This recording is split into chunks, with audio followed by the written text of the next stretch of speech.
I am heavy bored. I may say that the male is entirely hostile. No! Innate resources. life, friends, is boring. We must not say so. This is Andrew Wittstadt, and you are listening to Heavy Bored. And we're recording this on November 22nd, 2025. My guest today is Mark Perez. Mark is a professor of ethics at Johnson & Wales University. He founded the Charlotte Center for the Humanities and Civic Imagination. He created the Charlotte Ideas Festival. And he launched the Forum Speaker Series, which brings big and even unorthodox ideas to the public. And on top of all that, listeners, Mark is also a writer. His debut book was a work of memoir titled The Man Who Lived 100 Lives, about his father's life and Mark's own coming of age. And his debut novel was released just this year, titled The Accord, a speculative thriller novel about the current beginnings of the AI revolution and what it might look like in the not-so-distant future.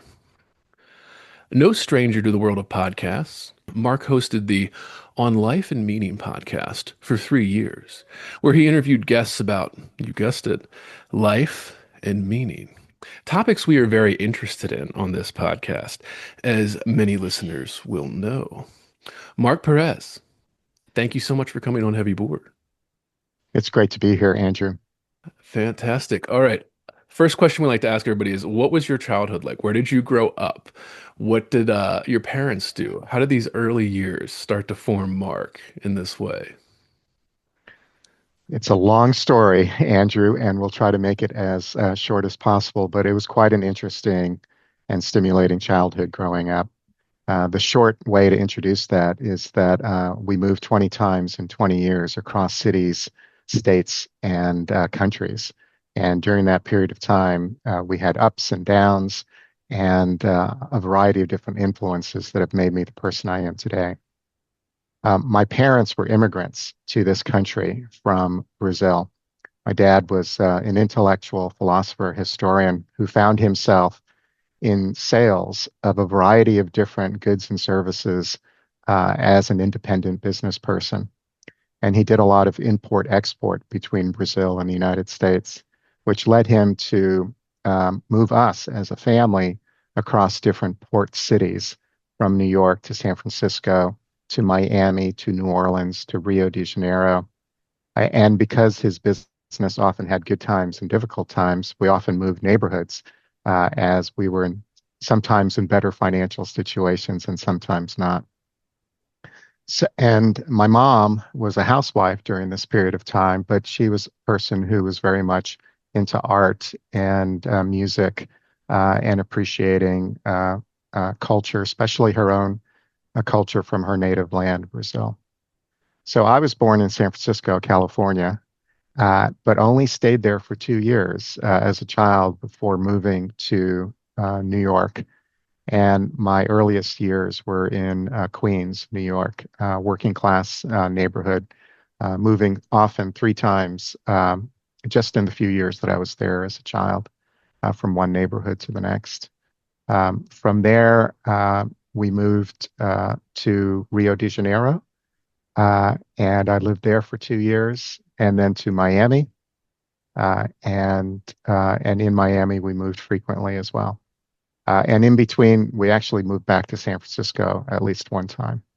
So we moved frequently. I was one of 5 children. I was the youngest child, and so grew up with more of that room to run that the youngest have to be creative and artistic, whereas my older brother was more traditionally responsible.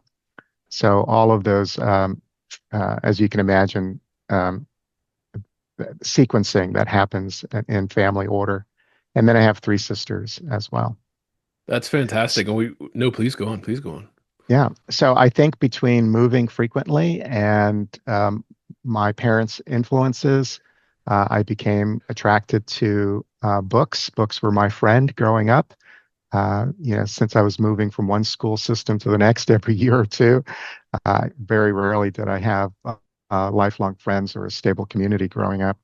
So I got attracted to reading and writing and storytelling at a young age. My dad was a terrific storyteller, a traditional mid-century, 20th century kind of fellow who could tell stories well into the night. So I think all those things influenced me. And eventually I went to public school my entire life until my final 2 years of high school, where I went to an all boys school and became very immersed in the humanities and liberal arts, traditional Marianist Catholic education. Yeah. And so from there became attracted to history and philosophy, which is what I studied in college, and then law. That brings me into my adulthood. But I think it's those early influences of moving, being immersed in story, being attracted to books, uh, encountering a variety of different personalities in different places that were the early influences in my life. Yeah, I mean that I mean it's one thing we talk about on this show often, and I think about it. I've only moved a few times. I didn't move as much as you did throughout my life, and it was mostly my adulthood. My childhood was spent all, we moved houses once, and it was in the same city. Like it was not moving all over the place. So it was relatively stable, but it is something that I'm fascinated with when the idea of home, this idea of what you feel like is your home is more important than, where you actually are and kind of thing. And I just remember there are always moments where like, I had to move to this small city in Louisiana, Lake Charles, Louisiana for grad school. Uh, and It was very culture shock to me. I was becoming from the mid-Atlantic area, moving down to kind of the heart of Cajun country, and it's not even like, New Orleans, like a big city. It was small. They didn't have a Chipotle or anything like that. It was not like that kind of place. And I remember there was a point my wife and I went home for Thanksgiving that year back to Maryland. And then when we came back, I remember this feeling when we came over that bridge going into Lake Charles from Houston, because they don't really have a major airport in that city either. You got to drive to Houston for it.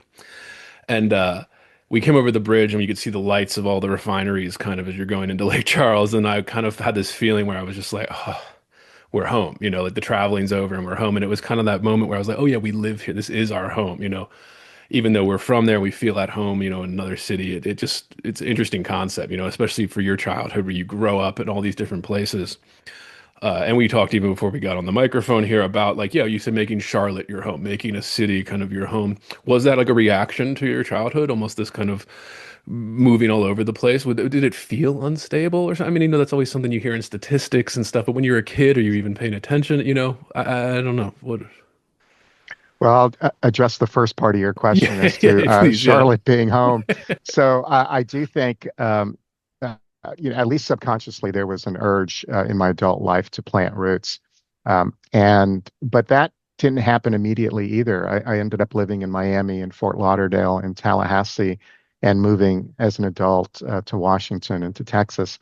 So it wasn't until I um, met my wife and was no longer sort of a single itinerant young man, that planting roots and having a family became very important. So she and I met in Fort Lauderdale, but within the first 2 years of our marriage, we had an opportunity to move up to Charlotte, North Carolina.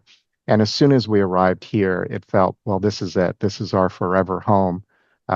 It met emotionally, intellectually, socially, culturally, all of the requirements and desires and aspirations that we had to plant a flag and to call this place home. Um, and, uh, and it perfectly aligned with my stage of life and who I wanted to be, and how that I could make that happen. And so Charlotte's an amazing city. And it's interesting because when we leave town and we drive back in, we see the lights of downtown, Right. the lights of the Bank of America building. And it's that beacon, that flashing light that is calling us back into this place. Or when we're flying in and we see, the tree canopy, and we know that this is the place that we're rooted and want to be. So Yeah, I think in very much it's a reaction to the way that we grew up. But interestingly, now that I've been here for 25 years and I'm at my stage of life now, I feel the wanderlust to kind of see the rest of the world now. Yeah. So one foot in Charlotte, but traveling more frequently to see this blue planet that we're on. Yeah, absolutely. Yeah. It's always like the kind of, yeah, the way travel works too with this kind of, I mean, I'm one of those people I don't like travel, but maybe that'll change at a certain point in my life, with that like even having to travel for holidays or something, I'm like, I don't want to do that. But yeah, I like the comfort of the known, just something about me. I like the known, where I'm comfortable and all that. I wanted to ask you about your father. Why did you choose to write a memoir about your father? What made you pursue that? And what was your relationship like with your father in terms of, you wanting to put it into a book like this, immortalize it in that way? Well, my father was this restless, charismatic immigrant who had literally led many lives, and that became the title of the book. Um, so I think what happened was when I was in my late 20s and my dad was in his late 60s, he was much older when I was born. So he was in his late 40s when I was born. And so he was two generations behind me in terms of his manners and fact that he was an immigrant and I was an American born. There was lots of sort of uh, disconnection in some ways between the way that I grew up and this figure at home who was much older. But as I mentioned, my dad was an inveterate storyteller and could keep us up all night with tales and characters. Um, but there was a period of time when he and I became estranged, like often happens with young men and their fathers. And so about 2 years went by where we weren't talking for a variety of family reasons. Um, and I was away in law school during this period of time. So when law school was over and I returned to Miami, where my parents were living, to begin a federal clerkship, um, there was this opportunity to kind of re-engage with my dad. And the idea that came to me that kind of felt like a formal way back into an informal relationship with him was to ask him if I might record many of the stories that he told. And so this is in the early 90s, and I had a tape recorder with 90-minute Maxell tapes. And I asked my dad if he could tell his life story. And initially he was reluctant because we were in this uh, odd period between us, but he agreed. And over the course of 4 months, I recorded almost 10 hours of conversation about my dad. A lot of the stories were out of sequence, as just regular conversation can be. But then I kept those tapes. My dad then passed away a couple of years after those conversations. And I kept those tapes for 30 years and hidden away in my top drawer. And maybe once or twice in those 30 years, I might listen to a few snippets, but just the sound of his voice became very emotional for me Right. to hear. Um, and and then in the last 4 or 5 years, my mom passed away.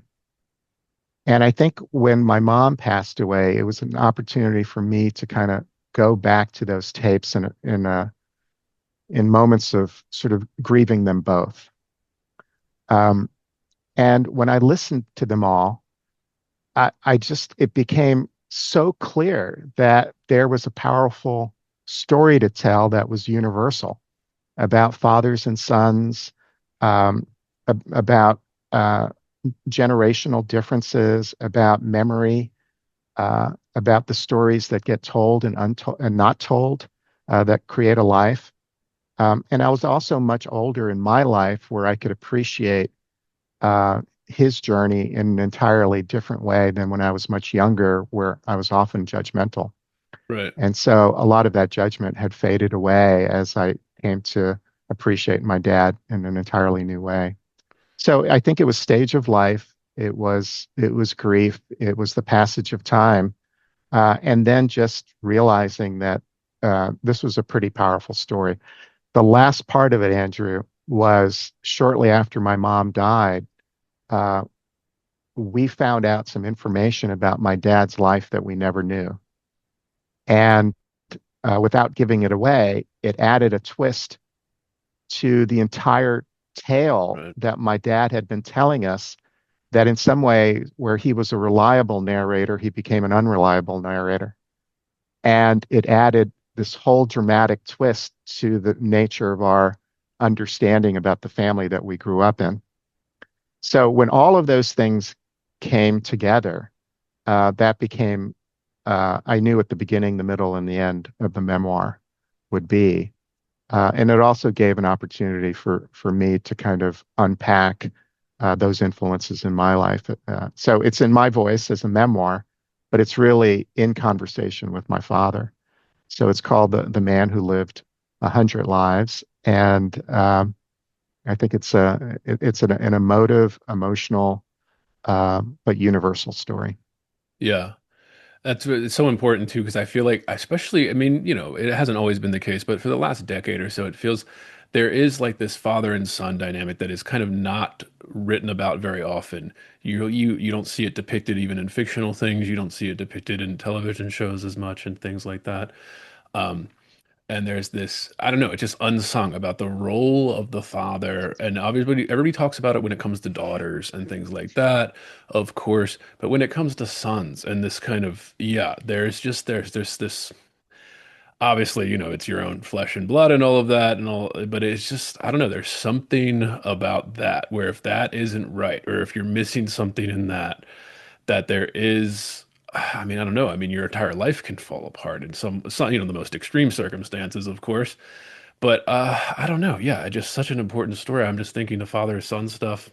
I'm thinking of, everyone's curious about it, and then it's really, when you were telling me that story, I was thinking of Jonathan Franzen's The Corrections and the kind of the final reveal in that, when he reveals the daughter remembers or finds out that 25 years ago or something he did this major sacrifice for her to save her embarrassment. That was the only reason, and yeah, just and it brings her to tears in the realization as she's he's going through dementia, whatever, at that point. But like, yeah, things like that, I feel like maybe we're too cynical culturally and all that, and maybe this gets to the next question here, because I wanted to ask you about what got you into philosophy and morality and ethics and the kind of a studying of what somebody like Sam Harris would call what it means to live a good life, right?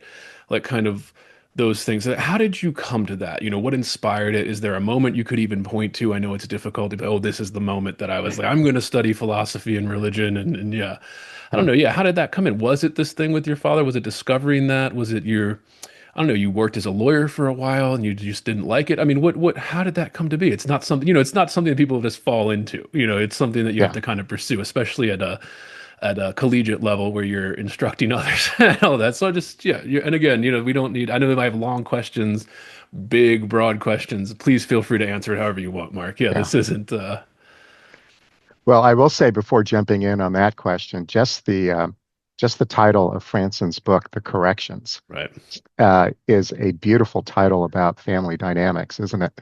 right. Because we essentially go through many periods and stages of life where we are in this series of corrections about what we understand and appreciate about each other. So um, I'll have to go back to Franson's book, but I do have it on the bookshelf.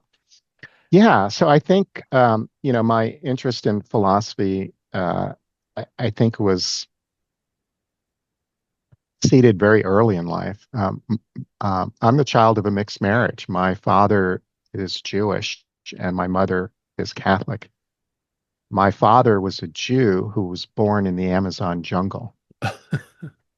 There was a Jewish colony that was established there in the late 1800s as part of the Sephardic Moroccan Jewish diaspora. And in the middle of the jungle, they established this Jewish colony that then became very significant in terms of the commercial and cultural um, expansion of the region. And so my father grew up as I'd say, a non-religious intellectual Jew who traveled the world and was very cosmopolitan and sophisticated in his view of life and what life and death he saw in the middle of the Amazon jungle, and then as part of sort of life in the 20th century. So he was very sort of fascinating in that regard, and that he was sort of uh, deeply considerate about the nature of life and existence. And then my mother grew up as a traditional Roman Catholic in South America with the saints on her dresser and the candles and the regular masses. And so it was a very interesting mix growing up as me and my siblings navigated the teachings that we were getting at home. And so we were neither raised as Catholic or as Jew, but as children who were exposed to both of those religions and to a more sort of cosmopolitan view of spiritual life. And all five children have gone off in different directions and have had different uh, been spiritual seekers in different ways. So I think just growing up in that kind of sort of household opened the door to be much more curious and expansive and asking a series of questions that my parents asked us to ask of ourselves. So I think that started early in life. I mentioned earlier that in my final 2 years of high school, I went to an all boys Catholic school. And during that period of time, uh, the, the, the brothers that taught us were very liberal minded and progressive and were exposing us to Hinduism and Buddhism and to different aspects of Protestantism as well as core teachings in Catholicism. So it was a very sort of eclectic approach to understanding, um, you know, um, life in a deeper way. And then when I went to college, I studied not only history but philosophy of religion. And so I think all of that was sort of a natural course of the questions that I was asking myself. So from an early age, I've been interested in these big questions and what I call these enduring but elusive. They ask enduring questions with elusive answers. Um, and then formally trained in philosophy. So in all of the secular philosophy, from the Greeks, the Romans, through the pre-modern to the modern to contemporary age. Um, and uh, and interestingly, the courses that I teach now, ethics, of course, but I also teach a course called The Good Life. And we pose these questions about what does it mean to live well in community? Right. How do we go about a life where we feel fulfilled and satisfied? And um, how do we live a life aligned with core values that we can articulate and have those serve as guideposts in my life, in our lives? So that work has really informed not only my professional life as an academic, it's the field that I'm in, but also the work that I do in community in terms of the nonprofits that I've founded, both Charlotte Viewpoint on Life and Meaning and now the Charlotte Center for the Humanities. Yeah, I'm quickly before I get into all of that, the private school you went to, the Catholic school, what order of Christian brothers was that? I'm curious. So I went to So one this, that, please.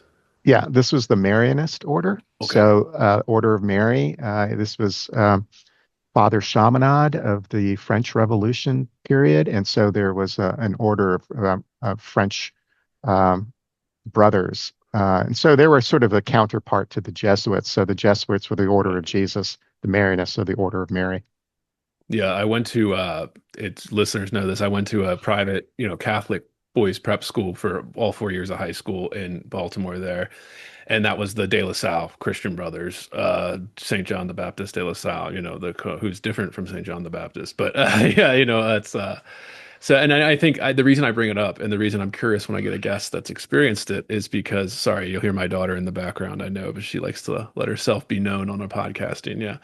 But the reason I ask it is because I think there is a misconception when you said that these men are the brothers that teach these courses, very well educated people, very well educated and very liberal 'cause people have this kind of 1950s idea about, wrapping you with rulers on the knuckles and stuff. I mean, by the time I was there, I know we're kind of separated by a few decades here in age, but it just, by the time I was there, it's just, that was not happening. There was nothing of that. They were very open-minded, and they had courses when our senior year, we were required to take a world religion, philosophy courses. That's like, these are these other religions that are doing it this way, how they bury the dead, all of these things. And it's so enlightening when you actually in there, there's the stereotypes and then there's the actual, the reality of what's happening there.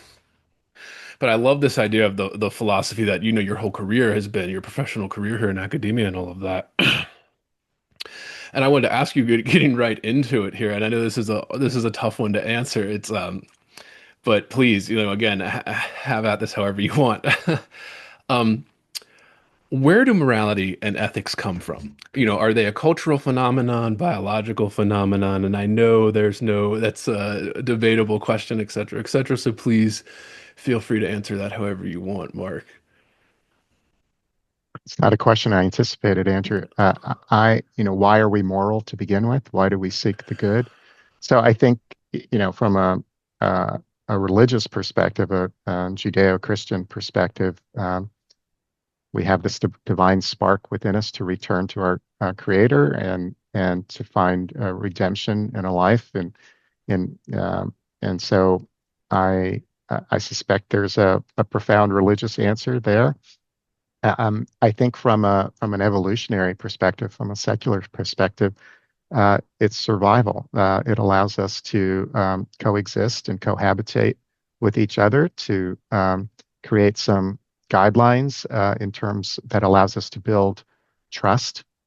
Um, Yuval Harari, who's a historian who is notable in intellectual circles right now, talks about, the only reason that humans have been able to become the dominant species on the planet is that we have the capacity for trust at scale, right? We're able to trust strangers that we don't even know, and I think morality is the basis for that. It gives us a way of calling balls and strikes on behavior and building some safety and security. So I just think it's in a purely evolutionary respect, it serves us um, to allow us to survive.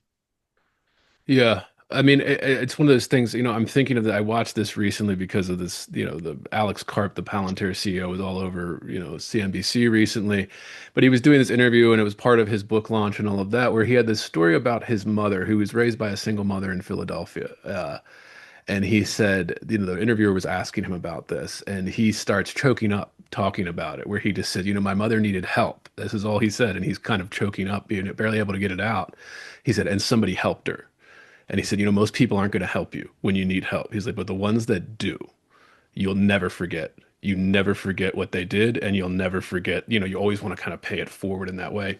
But I'm just interested in this kind of, how did we even get there? Is it an innate thing? And I know that people debate this, there's an endless debate about this, but I was just, your thoughts on this. Are those feelings, those things innate in us, like this kind of, the word trust, I thought that was a good one. Like kind of trusting that somebody's going to do the right thing or help you in this way, or I don't know. I mean, and again, I know this is, we're not going to get an answer maybe, but just, what are your thoughts on that, Mark? Well, I think about the first week of every ethics class that I teach, and the question that we pose for discussion is, what is the good and why bother? and so the why bother question is a very interesting one, because there's a case to be made for being savvy and cynical and duplicitous and to take advantage of other people. But I mean, ultimately, it sort of comes down to, I think, some concepts of self-interest that yeah, you're you're onto a really interesting subject, and as a professor of ethics, I should have a very sort of clear and compelling answer. But it is the first question we pose, like, Yeah. what is good and why bother being good? Well, I think it's so interesting because it is so difficult to, how do you articulate that in like, oh, well, this is the answer, oh, well, this is Right. where it comes from. And that's what makes it so interesting. That's why we've been Yeah. studying it for thousands of years, people in your exact position here, professors of ethics Right. and all of that. And I'm constantly and I'm a fan of I'm a hobbyist when it comes to this kind of stuff. I didn't study it in college. My professional life was more literature focused, but because of that, you get some of the philosophy and all of that. Yeah. And I was never super into it, but it is, I'm a fan of Sam Harris and some of these other public intellectuals that do it, very openly and talk about these kind of ethical dilemmas and, Yeah. thought experiments, the internet loves the trolley problem and all of that kind of stuff, the ethical dilemmas. And I remember, they usually make you take an ethics course for when you're doing your undergrad degree too. And I remember I took like an ethics in education course, and it was a lot of just kind of scenarios. What do you do? What's the most ethical thing to do in this, wild scenario even, you see somebody like hitting a student or something, what do you do?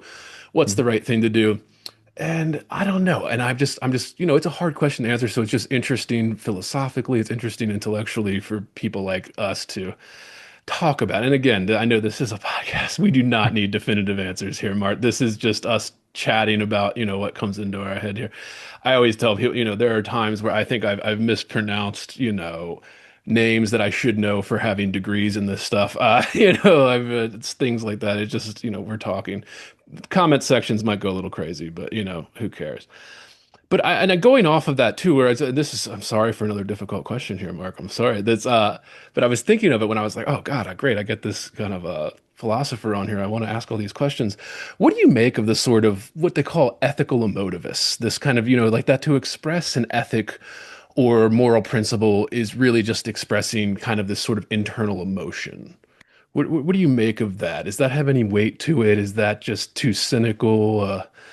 I don't know. Well, tell me more about that, Andrew. In terms of, well, to say something like the most simple thing I could think of, like it would say like murder is wrong or something like that. Is it actually wrong or is it just, are we just an emotional attachment to that we're kind of expressing, this kind of like you feel guilty or bad or something like that. I don't know. I don't know. And again, I'm not saying that I'm an ethical emotivist or something. I'm just curious about it. And I think it's one of those questions that it is hovering above this kind of, conversation. And I mean, it has been for thousands of years, probably. I don't know. Are they just an emotional kind of expression? We feel bad or we don't want people to feel bad. Or is it some, law of the universe that all creatures kind of, have this thing in them that is like, you don't want to make somebody else suffer. I don't know. I'm just, what do you think of that in terms of with everything else, kind of what it means to live a good life, ethics, morality, your entire field, essentially. I know I'm asking you again another huge question here to put you on the spot here, Mark. But again, please answer it however you feel, however you want to approach it. Well, there's no shortage of harm and suffering in the world, and there never has been. The oldest story in the Bible after the Garden of Eden is Cain and Abel, right? One brother taking a rock to another brother and murdering him, and then the story begins, and everything begins from there. In fact, there's a PowerPoint that I do in my class that begins with Cain and Abel, and then goes to every sort of major conflict to modern day genocide, and we're essentially retelling the story. So perhaps we should be much better emotive ethicists than we are. And so, despite all of the rationalism and progress we've made in civilization, we're still sort of primal in our ways of interacting with each other. And so I don't know the answer to that, Andrew. I Right. really don't. Yeah, I mean that's what makes it interesting, right? Because Mhm. there's just never we might never find an answer to something like that. But I was thinking of this in terms of the kind of the rationalist stuff, and I was thinking of kind of, are you familiar with Sam Harris, The Moral Landscape, his kind of big philosophy book on this? So I'm familiar with Sam Harris. I've not read his book. It's the big comparison here, if we're talking ethics, morality, etc. And I guess what I'm trying to ask is is it culturally determined? or is it something else, right? Or is it something deeper than just whatever culture you happen to be in? And I guess the comparison that, his favorite being kind of part of the New Atheist, somebody like Sam Harris, would always compare it to the Islamic societies of the Middle East and stuff like that, because it's kind of is like a total opposite in a lot of ways. Again, not every way, listeners, but in a lot of ways, to more Western kind of morality, ethics, governance, that type of thing. And it is kind of a stark comparison, right? The most obvious one, the kind of the burqa or something. We believe that to be ethically some type of ethics violation, morality violation. But then this other society over here doesn't, right? And I don't know. I was just thinking about his kind of moral landscapes where he says that the kind of rationalism or even selfishness, when you're trying to do something selfish for yourself, that it actually will work out better if you're more moral and ethical in your decision making process. And I don't know, I was just thinking about your thoughts. We don't have to talk about it. I know I'm throwing this at you like, oh, did you read this book? Well, but yeah, please, please. I haven't read the book, but I imagine he's making a powerful case for being moral, and Yes. that is self-interest to do so. And I think it goes back to what I said at the beginning, is that um, uh, it creates a trust factor between us that we can anticipate and predict each other's behaviors. And in the absence of morality, we become unpredictable and dangerous to each other. Now, in terms of Middle Eastern Islamic society versus Western Judeo-Christian society, I mean, I think what becomes interesting there is sort of moral relativism versus universalism, Right. and whether we can have a basis for determining right and wrong that applies to everyone and is not simply culturally determinative. Otherwise, we're in a slippery slope, and we really can't um assess, judge any behavior that arises out of culture. And we throw up our hands in the air, and everything becomes subjective and relativist. So, I mean, this is an old debate, right? This goes Right. back to Socrates and Plato discussing subjectivity versus some objective standards of morality. And Immanuel Kant addressed this, right? I mean, with the seeking to give us a logical basis for determining what we should do in any given situation, and giving us the categorical imperative as a logic test which is essentially the golden rule: do unto others as you would have them do unto you. That's sort of Right. the first part. And then the second part is sort of this principle of human dignity, that we shouldn't treat people as means, but as ends in themselves. So, I mean, if we can sort of take that sort of very simple approach, then we can have some degree of universal standards across the board to judge all behavior, whether it's a burqa or wearing a bikini, Right. right? I mean, just as we sort of are offended by a burqa, people in more traditional societies are offended by bikinis. So, how do you play that out? And it's always interesting, I'm thinking of this now. I didn't plan to ask you, is there like an evolutionary angle to this too? And especially in your field, in terms of, let's even just stay with those Judeo, Christian Judeo-Western world. Just, the kind of anti-gay sentiment that was like throughout the most of the Western world until very recently, right? Like, is that an ethical evolution, or kind of or was it, or would you call it kind of discovering a principle or truth that was always there that we were, maybe too ignorant to see pre-enlightenment or so. I don't know. I mean, I'm spitballing here. I just was thinking of it hearing your answer with that. Well, I think there's been a rise uh, uh, of of natural rights movements that have accelerated since Kantian principles and declarations that all humans are created equal. I mean, clearly we're not equal on our face, right? I mean, we are Right. different in talent and skills and aspirations and capabilities and capacities. So it's clear that we're unequal from person to person. So how are we in fact created equal, or created equal in terms of having these natural rights of life, liberty, property, pursuit of happiness, whatever it might be?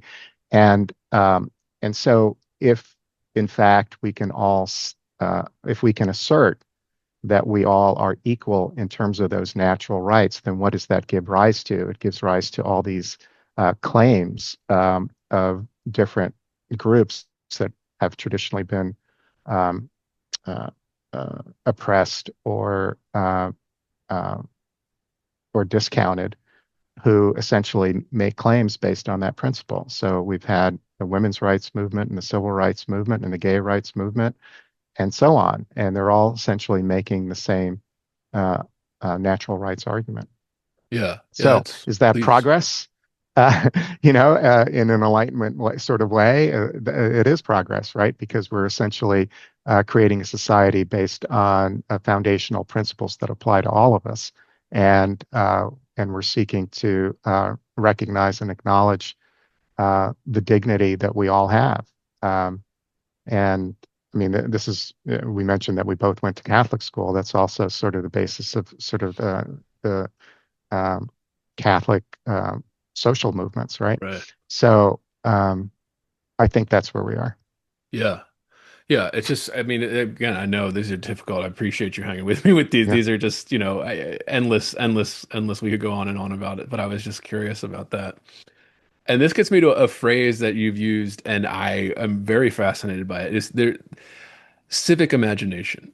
What do you mean by that? And how should people use that? Because when I saw that phrase, I was like, that's a very, very interesting phrase, civic imagination. What do you mean by that?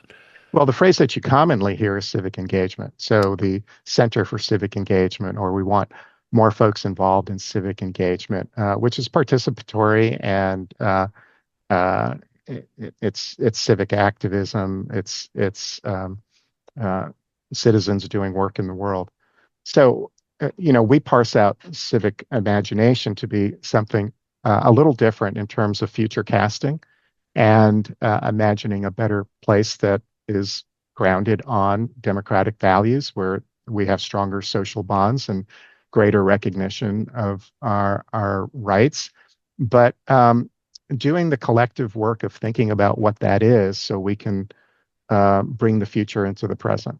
So in our forum events, we have a certain format. It's a speaker series, but it's not simply a sage on stage talking to a passive audience for 45 minutes. Everyone applauds and goes home. Right. So we have a format that we call Connect, Consider, Ignite. And so at the very beginning of the forum, we have first some performative element that showcases the humanities. So whether that's spoken word, a reading of history, a violin concerto, a rock and roll musician, but some performative aspect that sort of gets us into the right frame of mind for kind of shifting out of sort of just the business and transactional mindset that we're often in when we come to an event. So then the next thing that we do is we prompt the audience with a question. So what brought you out tonight? Most recently, we brought a neuroscientist on stage just this past week, Heather Berlin. And the question that we asked in anticipation of her event was, when is your brain most alive? So the audience will talk for 10 minutes. There's a lot of energy in the room. And then the audience is really primed for a discussion at that point. And then our speaker will present for 40 minutes or so. We have another 10 minutes of Q&A. And then we go back into what we call the civic imagination piece, which is asking, so what, now what? Right. After we've had this conversation, after we've considered these ideas from the stage, what does it mean in terms of imagining and bringing into reality the community that we want to live in based on the ideas that we've heard through the lens of the humanities, philosophy, history, poetry, literature, and the arts. So that's what we're combining, right? We're combining a particular set of lenses, the humanities, with this aspect of civic imagination, which calls the audience to do something with what they've heard, to connect around what they've heard, and to charge themselves with some action based on what they heard. And so that's what we mean by civic imagination. Now, I will tell you, if you search the term, there are institutes and centers and departments around the world that have curriculum and exercises and breakouts that they formalized in terms of prompting people into action around imagination rather than engagement. And it's an interesting thing because I think it sort of activates what if, not simply responding to the conditions of the moment, but thinking expansively about what is possible and leaning into that possibility. So uh, that's how we've positioned ourselves, and that's how we structure our work, and that's what how we bring people together. Yeah, that's fantastic. And you're making me think because of the way you structure it with this kind of call, almost a call to action. Like, what are we going to do with this? It's one thing to discuss these ideas. It's another thing to take action or to implement them in some way, and then deal with the consequences, both positive and negative, for the implementing them. And I think that's a you're pointing something out that I think is a huge disconnect in our current kind of political world, let's say, in our philosophical, even we could talk about higher education, have a background in it, and etc. There is this, it's one thing, right? It's a lot of fun to sit around in a room on a panel in a conference and discuss an interesting idea, like where do ethics come from? Very interesting, endless kind of conversation. But it's like, okay, now what do we do with that? When we leave the room, it's something to think about and it gives you some type of pleasure when you're an intellectual, you're interested in that kind of stuff. But then it's like, yeah, what do we do? So it's one thing to talk about, we should do this principled thing, but then it's like, all right, what does it look like to implement that? And, is it going to cause some suffering to implement that short term? Is it going to cause suffering long term? These kind of, it's a harder step to take, I guess is my point with that. And the easy part is, talking online about philosophy and politics and all of that. The hard part is living that, implementing it into your life, and then implementing it into public policy on a large scale. That's even something, maybe something like this, where I think of like the ethics and morality, where we say, it's a person to person level. That's one scale, right? Where it's like, oh, we'll just be nice to somebody, be polite, etc. Scaling that up you do reach certain breaking points, not with everything, but it's harder to scale that up at a nationwide, citywide, statewide level. And I don't know. I'm just fascinated by that because I think what you're doing is fantastic. I mean, it's great. A lot of people aren't taking that next step to, yeah, what do we do with this? And I just think it's fantastic that your organization is doing that. And I love the phrase civic imagination too, just because it's like, yeah, think a little bit differently. Try to imagine something a little bit different. It could be the same with just little tweaks, or it could be completely different. This is fiction writing too, right? Kind of a imaginative process to this. The world we live in is one thing. You could make something completely different. You could tweak it a little bit. I don't know. That's just such a fascinating thing, and I love that you're doing it there. I will say that one other distinction in our mind between civic engagement and civic imagination for us in the room is that when we speak of civic engagement, it often leads us to competing interests in the room. And so people will, which may sometimes challenge us to bring folks from across the community together. But when we speak of civic imagination, the immediate competing interests are less important. And what becomes more important is sort of the common future interests that allow us to kind of coalesce around mutual desires and aspirations. So it's a slight shift, but it's an important shift in terms of civic imagination just is more invitational in terms of bringing people across the community together.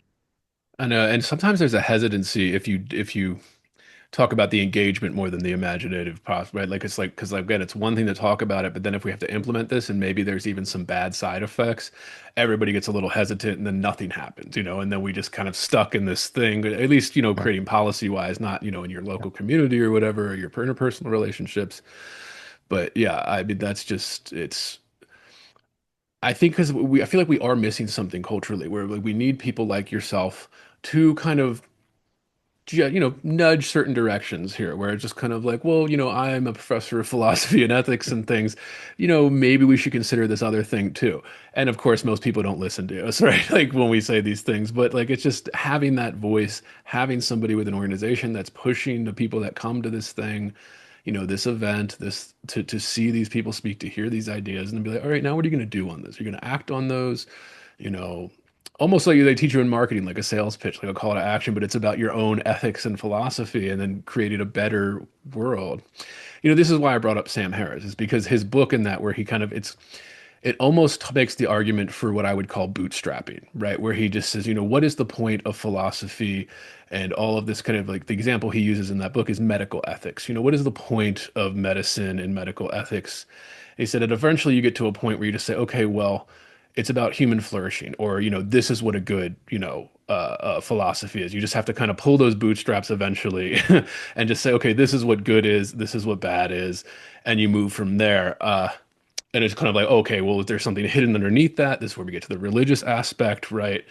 I had another writer on here, and he was not a professor of ethics like you are, Mark, but he was just a hobbyist in terms of philosophy. But he was saying the same thing, where he was saying that, like, there's been a historical where he would say philosophy and religion are in uh, conflict with one another, but he would say that they're actually not, that they're actually you have to have one before you get to the other. So he would say you have to have some type of like faith, whether it be religious faith or anything, maybe we say faith in the good of humanity or something, to get to a point where you can start arguing about these different, like, philosophical, views or principles, etc. And I was just so fascinated by that, and kind of how religion plays into this. And of course, there's the people, like the atheistic debate about,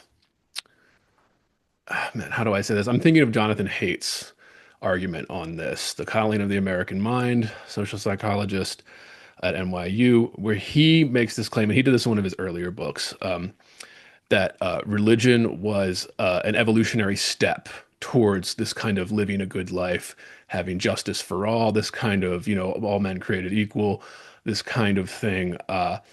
It's just a very interesting way to think about it, I think, in terms of it being an evolutionary step. And I just wanted your thoughts on this, in terms of how much does religion play in to the kind of ethical morality that we kind of find ourselves in today? Or, your theories on it, what you would say on it, what you think that, that's crazy, or, I don't know. Just your thoughts on it, Mark.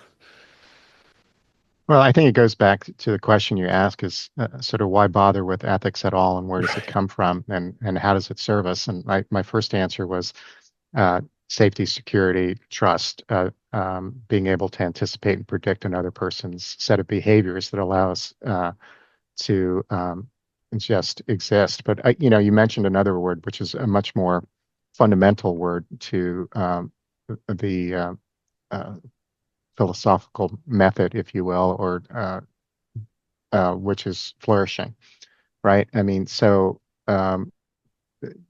morality and ethics not only gives us safety and security, but allows us to live into the best versions of ourselves, and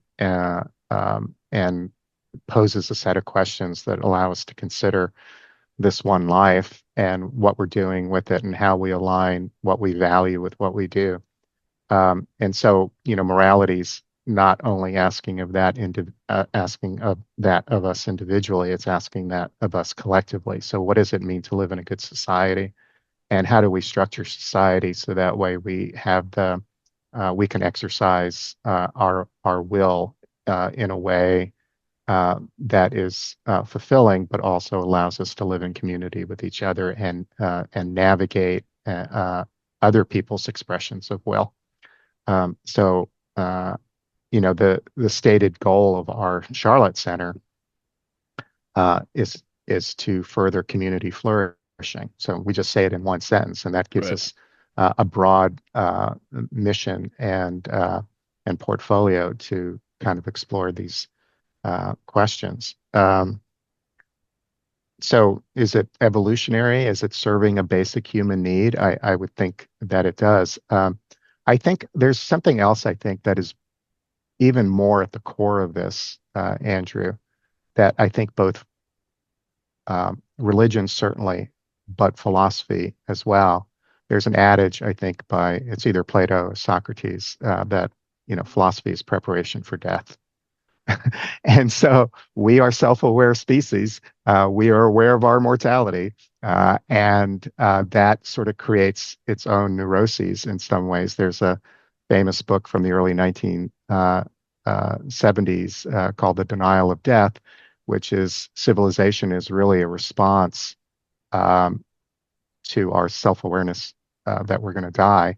And so we engage over the course of our lives in a series of immortality projects to come to terms with the fact that we are going to die. And these immortality projects include religion itself, which gives us a narrative that our life will have meaning in the face of non-existence. And perhaps that's the primary reason that religion exists and exists in every culture and throughout time and place is because humans have always been aware of the fact that we're going to be burying each other and ourselves.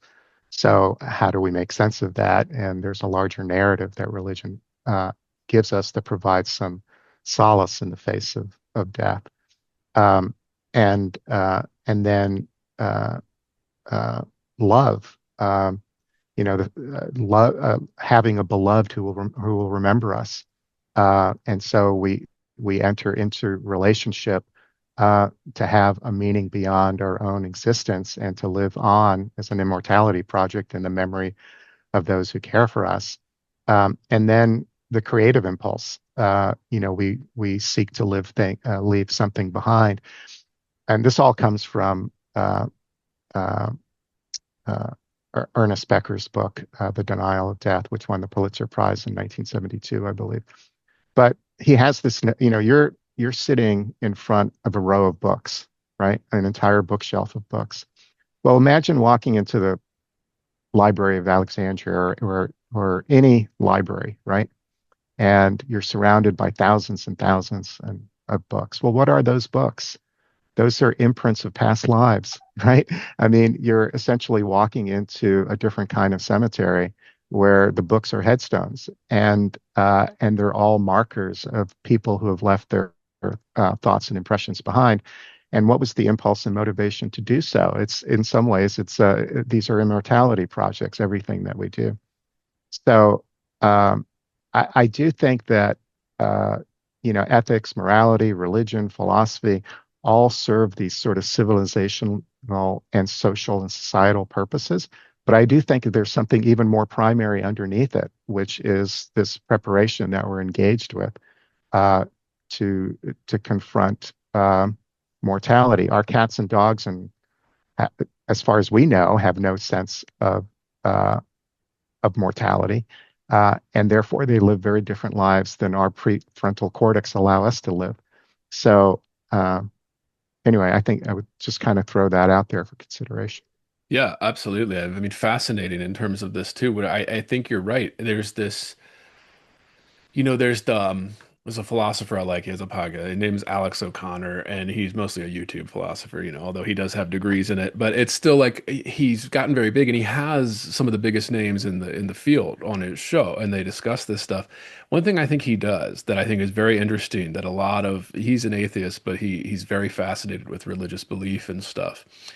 He includes Jesus of Nazareth with, Plato, Socrates, these other philosophers. He considers that like a philosophy, a life philosophy, like what you're saying in terms of these immortality projects, or maybe even meaning making projects, right? When we go that far, I don't want to step on your territory there, but yeah, just fascinating how that works and how we do come to these conclusions, how we do seek these things. And there is something in us that is seeking that out. And it's hard to talk about, it's hard to identify because it's not like it's a piece of anatomy or something in the brain. Well, oh, well, it's this little thing in the brain, that's why we're doing. I mean, maybe some people would make that argument, but yeah. Well, how many literature and philosophy classes begin with the story of Gilgamesh? And here you have this person who is on one of his stories is his search for immortality, and he comes across uh, a plant at the bottom of the river that would give him immortality, and He swims underneath to get it, and ultimately it's elusive. It's a snake who ultimately gets hold of the plant, and that's one of the reasons why snakes regenerate and are able to have their uh, shed their skin and become anew. The story tells us, why snakes are able to do that. But there's a consideration in Gilgamesh of, well, what if you do have immortality? What do you do with your time? What are you motivated to achieve? There's always tomorrow. Tomorrow becomes eons of existence. And so death in some ways becomes the gift that Gilgamesh has to confront with the death of his best friend in Keto.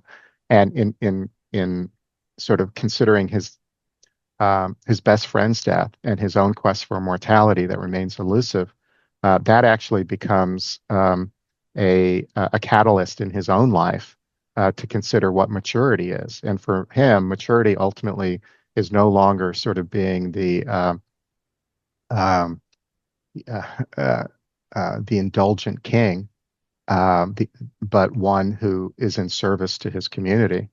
And so he builds uh, uh, a community that is enlightened for his people, and that becomes his immortality project. And so it becomes this ancient morality tale about how we live our lives in the face of of death. So it's the oldest story that we have, and it's the most primal and enduring story that we have. Yeah. That's something I wanted to ask you about too, in terms of like, well, one more philosophy question before we get to the fiction writing in terms of developing the story. I know, I'm sorry. Whenever I get somebody who has, I love this, especially with Wes and stuff, when he gives me these clients where you have a long career beyond the fiction writing that I'm just very fascinated by and I want to get into it. And I'm like, oh, I have an ethics professor on, let's get into this. And I'm like, I know we just came here to promote a book, but I'm like, like let's talk about the whole guy, not just the fiction writer. But we will be talking about the fiction writer in you as well, Mark. But I want to talk about democracy, and there's kind of almost as a philosophical principle in this kind of day and age, and it's become under fire. There's people saying that, oh, we should do a more socialist approach, oh, we should do a more feudal approach. There are people making these arguments and again left and right. But I don't know. I was just thinking that, there's kind of a serious intellectual debate about, at least right now, and we'll see how long that lasts or if it has any staying power, about the kind of the usefulness of democracy. And I'm thinking of many, I'm thinking of, yes, listeners, the kind of Curtis Yarvin argument that he argues that democracy is simply a nice word for an oligarchy or an aristocracy. And then there's the question of, democracy being the most moral system, the most ethical. And I just wanted your thoughts on that, and I know this is a hot button topic right now in today's day and age, but without getting your career in jeopardy here, how would you how do you feel about that, Mark, in terms of like democracy and in relation to your ethical work, principle work, morality, and civic imagination and engagement? Like, I don't know, how do those all tie together in terms of using these systems, governing systems tying in with morality and ethics and all of that? Let's broaden it a little bit more. But yeah, what are your thoughts on that? Again, I know another big question. Please feel free to answer it however you want. This is not a definitive, we're going to answer it for the world here, but I think we should all be watching Ken Burns right now and uh, his series on the American Revolution. I haven't seen it. I would like to see it, but my guess is in some ways he's teeing up this question. right. Um, the larger question of what the American Revolution is about. Ken Burns actually makes an assertion that there were two defining events in all of human history. The first is the birth of Jesus, and the second is the American Revolution. Isn't that interesting? Yeah. And I think, both go to the dignity of man, don't they? I mean, prior to, we might say, the Christian Revolution, there's power and domination and abuse and cruelty, uh, and there isn't a general sense of the dignity of all human beings. It's those who have status and power and can assert it. So it's might equals right. Uh, it- I, the New Testament principles of the meek inheriting the earth and so on flips the script to right equals might, and that there are larger principles and values that determine our worth in the world other than status and power. Um, and and so that inversion that occurs philosophically, intellectually, religiously becomes a divining pivot point in human history, at least in the Western world, right? And so I think Ken Burns makes the argument that it's really the American Revolution and the principles of the Declaration of Independence that all men are created equal. And it's, again, not about power and status, but about what we're endowed with by nature or our creator that becomes the basis for human society. And so it's democracy to the extent that uh, we are empowered to govern ourselves first, that in our natural state, in the state of nature, we govern ourselves. And then as society becomes more complex, we create systems of governments based on the fact that power resides with us first. And then we create we elect our representatives to make decisions on our behalf. But, it's Lockean. And, it's this notion that in our state of nature, we are endowed with these abilities of first to live, that we all have the right to live, that we should, not be under the dominion of any other person, that our life should not be at the whim of another person, but that we all have this equal right to live. We have, um, you know, right to property, Right. and the right to pursue happiness. And happiness here, I think, is in the Aristotelian tradition, not in the Epicurean tradition. It's in the Aristotelian tradition of virtue. And so we are, part of our helios, if you will, part of our essential goal in life is to realize the oak tree within us. Mixed metaphor here, but that there are these greater selves that we can live into, and the life of a virtuous practice allows us to bring that into fruition. And so, if you think of life, liberty, pursuit of property, and pursuit of happiness in this sense of virtue, as opposed to pleasure, then we become this society in service to each other. There's another very powerful document of 1776, which often goes unreported or undervalued. But in addition to the Declaration of Independence, we also had Adam Smith's Wealth of Nations, also published in 1776. And so it's the first expression of political economy. It's this notion that our transactions with each other should also be based on voluntary exchange and free association.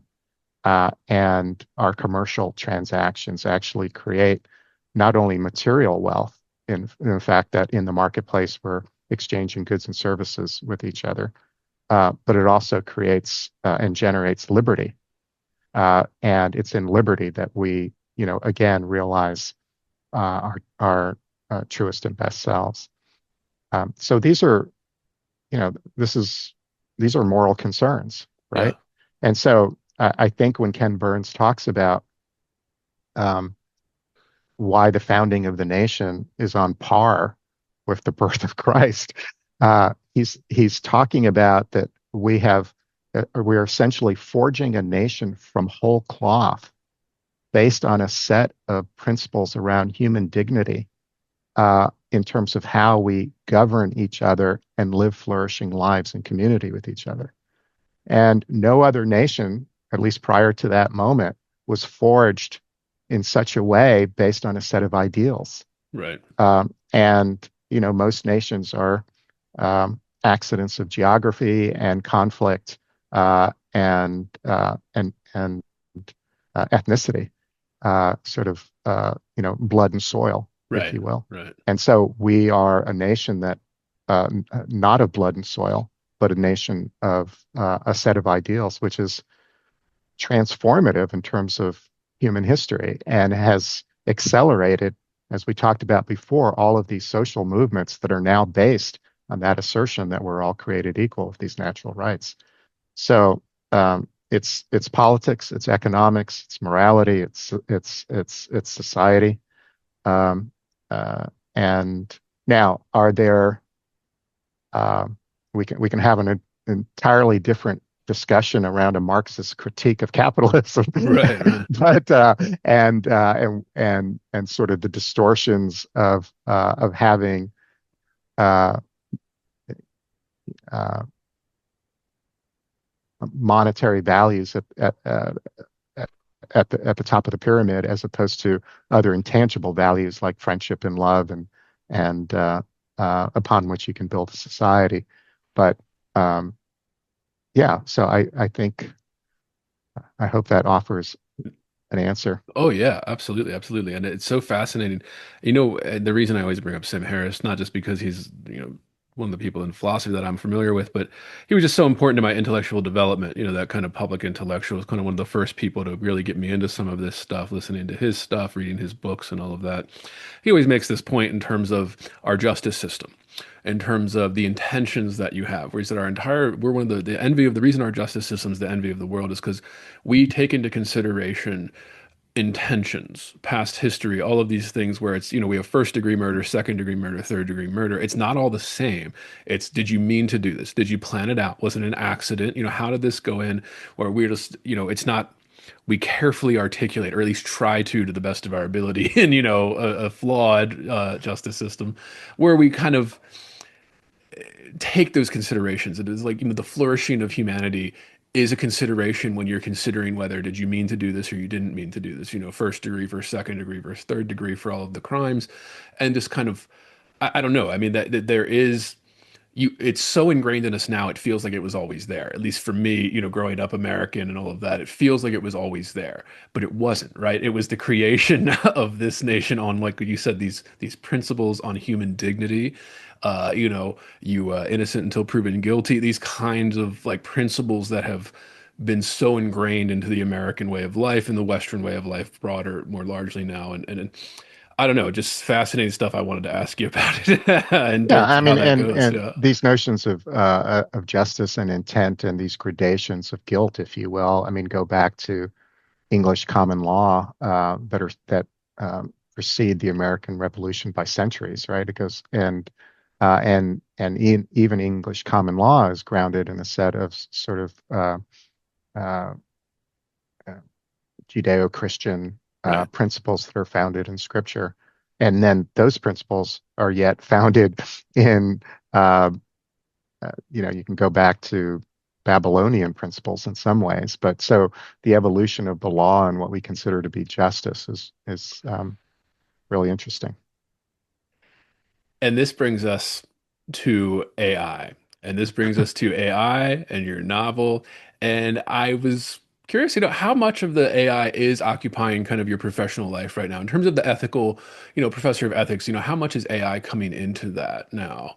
In terms of, these deep fake videos, these kinds of even the chat bots and things that are just, they're programmed to give you an answer. So they will make up an answer, even if they don't have it, right? Or if they can't find it. You saw some of this in the law clerks, right? They were using the chat bots to make briefings, and they were just citing non-existent cases. They were just making up the cases because they're just programmed to give you an answer. I don't know. How much does ethics coming into the AI here in your field of study more broadly or in your work personally, your field of interest? How much is AI coming into that right now? So there was a book that was published a few years ago, maybe 2 or 3 years ago, called God, Human, Animal, Machine by Megan O'Gliblin. And she makes the point at the beginning of the book that these considerations fundamentally of what does it mean to be human, what are our defining characteristics, uh, who are we called to be, what is the nature of consciousness and being, um, what is objective and subjective reality, that these are in some ways questions that contemporary religion is no longer considering. Right. And even modern philosophy has shunted some of those questions aside, these sort of big, enduring questions. But you know where it is being considered? It's being considered in conversations around artificial intelligence. So in some ways, AI is reintroducing all these fundamental questions that the humanities have traditionally considered, and it has become forefront uh, in the debate as to uh, what the meaning of this new synthetic intelligence means as it's being introduced into the world. So AI has all of this sort of commercial and practical considerations that make the headlines every single day. But inherent in the very nature of AI is this fundamental consideration of our humanity. And so it's raising questions into the public debate that heretofore uh, hasn't been considered, but only sort of considered in intellectual and philosophical and religious circles. But now it's part of the public um, public discourse. Part of And Fortune 500 companies' conference calls now. It's part of like, exactly. yeah, So yeah. so here we have uh, you know the general public considering questions around moral recognition and embodiment and consciousness, and using these sort of big considerations, these big um, concepts to confront how is it that we're going to coexist with this artificial intelligence. So, I mean, one of the reasons I became interested is because I think every ethicist and everyone who teaches ethics and everyone remotely in the humanities, literature, philosophy, history, poetry, and the arts, is all confronting AI in one way or another, either in very sort of practical terms. What does it mean for my living and how am I going to go about my work? And making those adjustments and adaptations. Um, but also with these larger, now sort of existential questions about who we are that is now part of the public discourse. So that's one reason. The second reason is I'm a teacher in the classroom. And Right. so for the last 5 years, with the introduction of ChatGPT and all these different models and platforms, students have been quick to make use of them, and we've had to confront our policies around that. So I think initially, you're in education as well, there was defensiveness and resistance, um, and having policies which banned the use of it altogether. And then the dam broke, right? Right. And those policies didn't serve us any well, and we can no longer sort of have our head in the sand that somehow our policies in the classroom would prevent students from using AI on a daily basis. And so now we've had to adopt, and that's part of the conversation we're having collegially as faculty: is um, how do we incorporate AI, adjust for it, adapt for it. We have a university policy, but every um, faculty member is empowered to come up with a policy of their own. For me, it's really two things that I ask of my students. One is transparency and disclosure, so proper citation of its use, and secondly, having mastering command of the material that is on, so that way it's used as a learning tool and as a creative partner, and not something in which you're sort of offloading the work to the machine. So if in fact it can be in service to you to learn, and if there's proper disclosure and transparency around it, then that's a step forward in terms of its ethical use. And we certainly want to empower students to be able to use it properly going forward. So I think those are two pieces. And I think there's a third piece for me. The third piece is, as this host of this speaker series, the Charlotte Center for the Humanities, we launched 5 years ago. We launched at the precipice of ChatGPT being introduced into the world. And so the timing allowed us to be a stage and a platform for these discussions. So one of the very first guests that we brought to Charlotte was Shannon Valor, who's a philosopher of technology, and she teaches at the Edinburgh Futures Institute. And she also wrote this interesting callback to Aristotle's Nicomachean Ethics. Her book was called Technology and the Virtues, a philosophical guide to a future worth wanting. And so, what are the modern virtues that we need to adapt to a rapidly changing technological world? Uh, uh, you know, changes in robotics, changes in artificial intelligence, changes in just sort of changes across the board that are impacting who we are in the modern world. And so uh, I think, and we've every year since bringing Shannon Ballard to town, it's been a topic of conversation that people have wanted to have. Um, I remember when we first projected ChatGPT on the large screen for an audience, and we put in a prompt on writing a poem or lyrics to a song, and everybody was dumbfounded and shocked in the room that within a millisecond that the computer could write this very simple poem. So how far have we come in just 4 years in terms of the evolution of these models?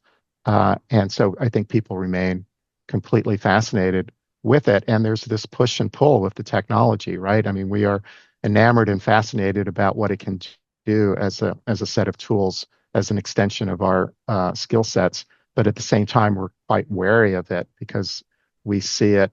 Um, uh, we're responding to the uncanniness of it, Right.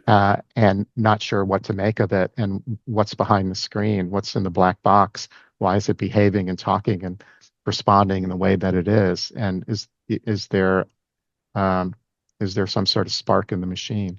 So I think all of those things have brought AI to fore for me. And that's what sort of ultimately became the basis for thinking about the book. Yeah. Something you said there where one of the things around AI, and I've know this because I do invest in some of these companies, et cetera, so I like to keep on top of that. But, NVIDIA's CEO recently had said something about why they need all this compute power for AI. And it's because it now changes the way that information is derived. It's not necessarily like a set software stored on a server somewhere that you can access. It is live real-time retrieval. So they need much more compute power to have this, software, this AI system to go in and find the answers. But then I was thinking there's this issue with, only I think about something like 10, 15% of like our historical records and books and knowledge, everything we've accumulated over thousands and thousands of years is digitized. So there's only a small section of like knowledge that's actually retrievable by AI. Maybe that will lead to a rush to digitize all of this information. Maybe, but we got a long ways to go. And I don't know, I was just curious about that because there is, the big thing everyone's concerned about, taking jobs. Junior software engineers are already getting laid off because the Chat GPT and some of the Gemini can do a lot of this simple coding stuff, the stuff that the junior engineers would be doing. I don't know. People are worried about that stuff. They're worried about, I don't know, the ethics of. I'm thinking, okay, now they're like Palantir, the big one that everybody talks about, right? That uses it for defense. And their argument is always that we're actually becoming, it's more lethal, but it's more exacting. So there's less collateral damage. There's less civilians injured when we use this technology to, pinpoint exactly where we're going instead of, blowing, drone striking in a wedding party or something. We can do these tiny little, really precision things. I don't know. People are scared about that, right? They're scared about AI being able to do this better than any human could, right? In terms of taking in all these different factors and understanding it. I've heard stories of even some of the software that Palantir has been developing. They can't even explain how it's coming up with some of these answers. One of their things they do to private companies, not the Defense Department stuff, is they'll put your business model through their system, and the system will start finding places where you can make more money, where you're making the profit, changing your business model, increase profitability for these companies. So companies are paying for that service. It's just very interesting where we're headed with all this. And then I think in terms about the humanities angle of this too, right? People have a fearful, there's this maybe it's innate too, like the morality and ethics thing, where we're just fearful of a machine telling us something. Like we're fearful of like a machine or a robot giving us a philosophical answer or relationship advice or just something like that, or helping us to write a poem or whatever it is, where it's just like a kind of built-in fear. Maybe it's because it's new, it's different. I don't know. It's a fascinating thing that's going to be here for the next 100 years. So it's just how a philosophy professor thinks about how that's integrated into all these different levels. Obviously, education, that's what you're doing every day. But then you think, yeah, policy wise, military wise, um, even just economic stuff. We can talk about, the kind of logistics systems. There was that big thing during the pandemic with all this bottleneck. Maybe AI is actually a great thing in terms of that, where it could eliminate bottlenecks in terms of logistics, moving things around the world faster, more efficiently. I don't know. I mean, there's a lot of possibilities. That also means there's a lot of fear, right? There's a lot of like, oh my God, what could happen? And it's rare that something like this happens in our lifetimes too. So maybe that's something about it. I don't know. I mean, do you see students doing this? Are students fearful, or is it more older generations? Are you fearful about like the possibilities? Is that why you're kind of, because I want to ask you about the urgency about this as well, the kind of the philosophical and ethical implications of a computer system, making big decisions or something like that. I don't know. Why do you find the urgency, or is there an urgency to the kind of ethical discussions around AI and all of that? I don't think my students are expressing any fear at Right. all about it. They're quite quick to embrace it and make use of it and submit work that the computer is doing for them. And so I think there isn't a teacher or an educator from fifth grade on who isn't confronting students who are very quickly becoming nativists around AI. Um, I have concerns like anyone else who thinks about this because I think it's a hinge point. It's we're in a before and after moment with artificial intelligence in its earliest uh, iterations. I mean, just in 2 years, we now have I can't even tell you what the capabilities of AI Right. are. Most of us are using it in very simple ways, but its capacity to do very high level integrative analysis and synthesis of work and to produce that work that is original and not simply derivative um, is um, uh, is mind blowing in some ways. So. Because AI is a mirror of both our nobler instincts and our less than nobler instincts, it's going to reflect all of the dimensions of the human condition, for better or for worse, right? So um, it uh, it is uh, it is not us, but it is an aspect of us. And so the both the things that um, we're quite optimistic about in terms of being human beings and the things that we are fearful about in terms of being in relationship with each other um, are uh, expressed, projected with the AI itself. So it's not going to be any different from us in that regard in terms of both the benefits and dangers uh, that it uh, that it means. So, what I wanted to do with the Accord is how do you raise all of the questions that you're asking, all of these implications of what AI is philosophically, economically, socially, uh, within a story that is page turning, that is character driven, that has a beginning, a middle, end, that has conflict and resolution. So I call the Accord a philosophical thriller, right? So the genre itself is one where the main character ultimately is in danger, and you're rooting for that character to, uh, uh, uh, you know, to have a happy ending. Right. But at the same time, how do you raise all of the questions in natural conversation and conflict? So that's what the Accord seeks to do. I mean, the basic premise sort of came to me in whole in the middle of the night. I'm reminded of Paul McCartney, who said the entire melody of Yesterday came to him in a moment, and Right. so we've all heard that story that he he knew the entire song in a moment. And in some ways, the premise of the book came to me in a single sentence, a grieving professor of philosophy encounters an AGI that she names after her lost daughter. So with that one sentence, that became sort of the urgency to write the book, because it gave me the frame to address the questions that we're discussing, in a story that, at the core of it is, one, a professor of philosophy who can speak to these issues. Two, she is, in a state of grief. Three, the artificial intelligence is responding to that grief. It becomes emergent in terms of its relationship with her as a general intelligence. That becomes a unique, evolutionary moment, and I had to do the research on the science to explain how this particular AGI was tethered to this particular person.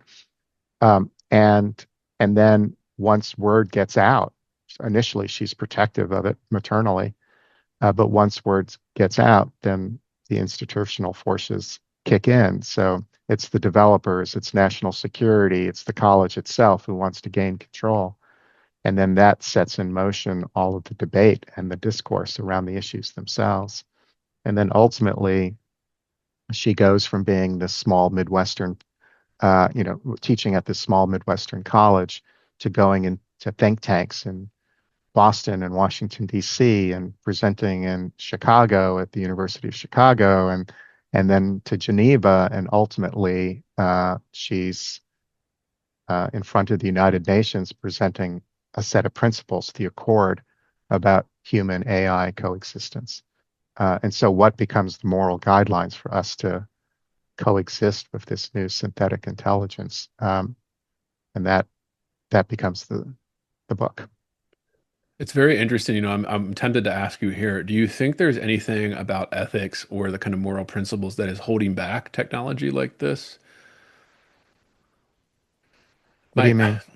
An example I'll give, in this, again, I'm sorry for controversial. I don't want you to get sanctioned at your or anything like that, but I worked for a while. I was one of thousands of contractors that was working indirectly through Google to train their V3 software for part of Gemini V3, where the video creation stuff, where you can type in instructions and they'll create the video for you, essentially.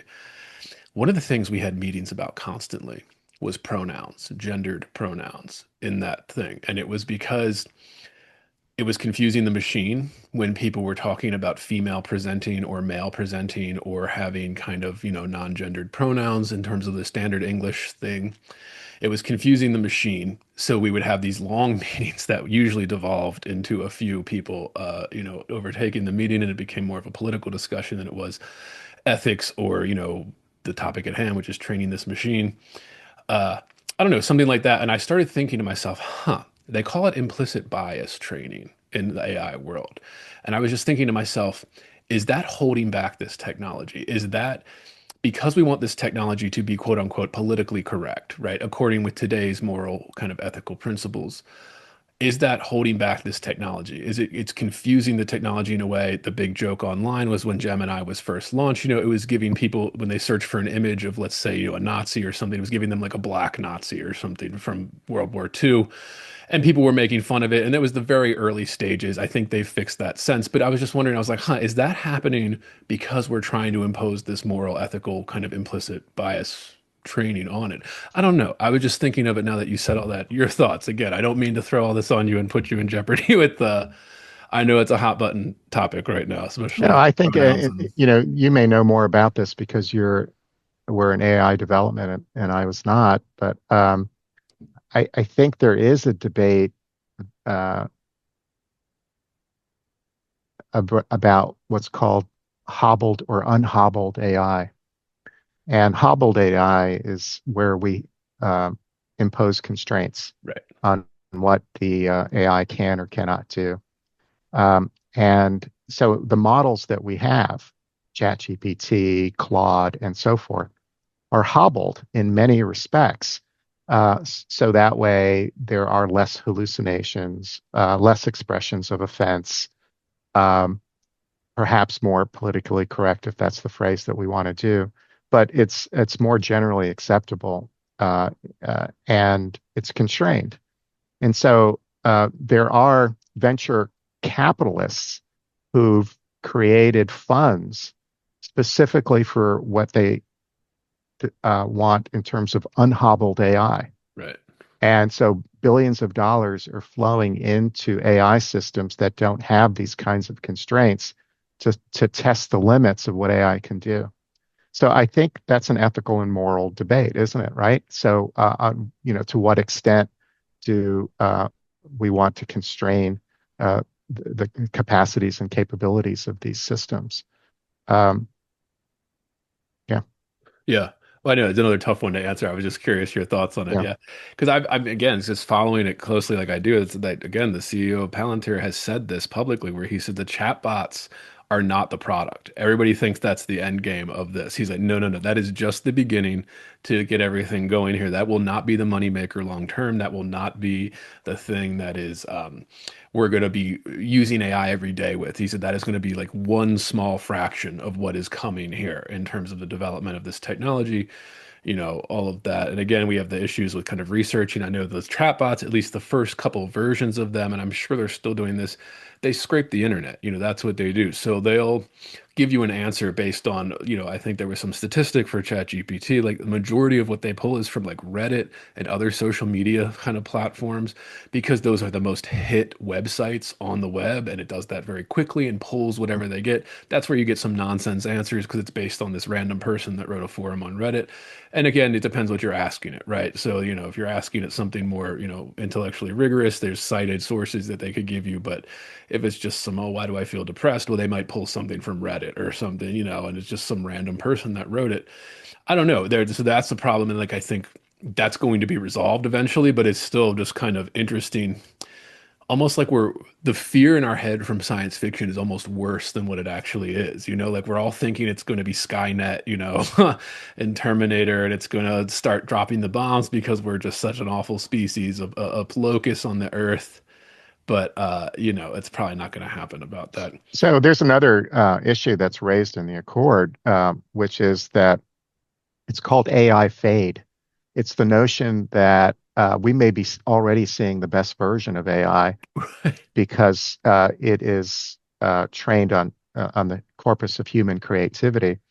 But once it goes through that particular pass, right, then it begins being trained on its own output, and it becomes a copy of a copy. Right. And unless it's being consistently fed human original work, it becomes derivative of itself and less interesting. So the whole project itself begins to collapse upon itself when it no longer has a corpus of original work to be based on. Yeah. That's interesting too. And I know in my field in the arts and humanities where there's very real concern about that too. Is it going to devalue what is already being devalued before we even had these chatbots? Nobody, that's one of the questions I want to ask, what got you in? Why write fiction? You have a successful Yeah. career. You're writing the memoirs. You could write, nonfiction does a lot better. At least the advances are a lot better for nonfiction books. You could write an AI philosophy book. Why did you choose to go about fiction? I always joke, it's one of the worst business models to write fiction books. But what inspired you to take the fictional route with this and not do, yeah, like a nonfiction kind of professorial, take on the AI on what could happen? Why did fiction feel Well, like I've your right been well vehicle? practiced in unproductive business models for most of my life, being an educator. Yes, yes, yes. What one point, AI is either going to be the death of the humanities or the rebirth of the humanities, right? Yeah, So it's either going to call us back to depth and consideration and what it means to be a human being as a counterpoint to all this sort of synthetic technology. And of course, the humanoid robots are right around the corner too. So, the army of robots that we already see in all the social media memes yeah, that are being produced in China of these robots being AI driven and being able to be conversational and relational with us. So what drew me to fiction? I think, I've been writing my entire life. So uh, as a historian, as a student of philosophy and religion, as an essayist, as an attorney, as an educator, I'm writing every single day. So in terms of and I have written a collection of essays, the On Life and Meaning book that I did, where I wrote an essay inspired by each one of my guests and collected them into a book. So a day doesn't go by that I'm not composing something. I'm also an inveterate reader, so there's always two or three books on my uh, bed beside me that it either goes a few pages read or the entire book gets consumed. And I grew up in a household that valued stories, so um, this isn't a new venture for me. Uh, what's new is the form. So a couple of years ago, in anticipation of wanting to be a more serious writer at this stage of my life and my own legacy projects, my own immortality projects, if you will, I joined a community of writers called Authors Lab, which is a program of a organization in Charlotte called the Charlotte Center for Literary Arts, or Charlotte Lit. And so I've been meeting with these writers for the last 2 years. We do intensives every other month, and then meet online. And everyone is working on a novel, a memoir, a work of nonfiction, and we've all been inspired by each other's work. And there's also a lot of craft instruction. And so story beats and narrative arcs and character development and conflict and resolution and so forth, and dialogue, all the things that are part of the craft. So I've been immersed in that work. And I think, given everything that we've talked about, given this interest in composition, it was just sort of a natural thing to want to write a novel. The larger question is, once I had the manuscript in hand, what was the decision around publication? And and so both the memoir and the book are self-published under my own imprint. Creative control, speed, pace, all of those things allow me to bring it into the world. There are trade-offs, of course, because Right. you don't have a publishing company getting it into every bookstore. You have to, you're carrying the lift on your own. But I'm comfortable with that. I've always Right. been entrepreneurial in terms of the nonprofit work that I've done, but also just in terms of my creative life. So um, it's also, I don't know of any more important question facing us right now. So there's the politics of the moment. There's Right. the nation state conflicts that are always in the news. But how are we going to define the first quarter of the 21st century? What are we going to look back on as to say, what are the defining macro uh, developments of this age? It's got to be artificial intelligence. Right. We've introduced something new into the world that potentially displaces our place in the world. And we're going to have to figure out a way on a global basis across boundaries to deal with this and to make use of it in a way that serves us and allows us to flourish. And Elon Musk said we have what was his phrase? Um, uh, we have summoned the demon. Right. Yeah. In every horror movie, you summon the demon, and so this is either going to be a demon or an angel on our shoulder. It'll be both, of course. Right. It won't be one or the other, but it is consequential. And so I think that art is going to do what art does, which is to explore these deep existential concerns in the form of story, in the form of narrative, and it'll take different forms. And so it's already, obviously AI has first been introduced into language models, but now it's in music, it's in the performative arts, it's in every human expression. And I think good art and good literature is going to deal with this, just like literature um, of the 19th century dealt with the Industrial Revolution. Yeah. And I'm fascinated by that too, in terms of the romantics and stuff, the kind of the artistic reaction to the Industrial Revolution and the kind of breaking up of city villages into these big industrialized cities. But your book was described as part elegy, and I just wanted to ask you, what do you think is the book elegizing in that way? Is it that kind of humanity thing that there are kind of the old ways of creation, making art? I It's don't so know. funny when we think of the old ways, where what are we talking about? 2018, Yeah, exactly. right? Yeah, 2020. yeah, We're talking 5 years ago is yeah. the breaking point between the old ways and the new ways. I mean, AI has been with us since the 1950s in one way or another, right? With Alan Turing posing the question about what does it mean for a computer to think, right? And it's taken about 75 years for all of that to play itself out. In fact, I gave a presentation um, here locally in Charlotte called "The Human AI Future," and I did a retrospective on the development of AI from the 1950s forward, um, and and most of the people in their room were elderly. So this was a group of sort of senior scholars, retired professors, and so forth. And they certainly had a sense of perspective, beginning with the atomic age and everything that sort of presented. And do we deal with AI with the same kind of accord, if you will, to borrow the title of my book, as we did in terms of nuclear proliferation? Right. So, who would have thought in 1945 that the planet would still be here today and that Right. we'd never have an exchange of a nuclear weapon in anger since 1945, right? I mean, who would have thought that? Not that it couldn't happen tomorrow, Right. Yeah. but we're going to have to deal fundamentally with all of the. I mean, it's a race to the bottom in some ways because the economic incentives are to gain as much market share as possible, and so we're using AI not simply to um, change business models.